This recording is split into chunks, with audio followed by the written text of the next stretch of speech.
mangunguha po ulit tayo ng pugahan mga idol. So maulan po, pero diretso pa rin po yung aming operation mga idol. Ayan po yung pinaka-itaas ng malaking kagubatan dito sa amin mga idol. Nag-aabo-abo po, nagdidilim. Dahil masama po yung panahon para. Pero handa naman po ako kasi may dala po akong kaputi. Para po hindi tayo mabasa mga idol kung umulan man po ng malakas. Sige idol. May mga kasama po ako pero nagkahiwa-hiwalay po kami.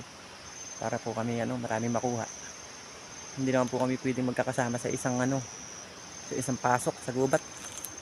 Siguro po nandun po sila sa kabila. Nga ako nagkamali ng hinala, umulan nga. Buti na handa tayo. So may mga nakuha na rin po ako. Andyan po sila galing sa baba. Umakyat lang po ako dito pero doon po talaga yung daan ko. Kasi dito po marami pa eh. Yan guys. Ito nakuha ko na to.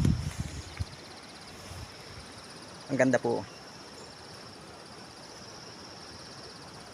Yan. Nung mga nakaraang panahon po dyan po talaga ako nangunguha guys. Nakakatakot. Yan guys.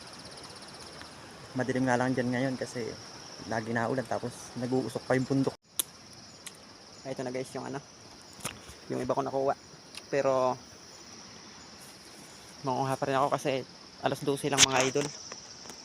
Dagdagan ko pa po yan. Saka meron pa po silang kasamahan doon sa dulo. Taas ng pinanggalingan ko mga idol. Ayan o. Doon ko nakuha yung kanina, yung video sa itaasan doon po.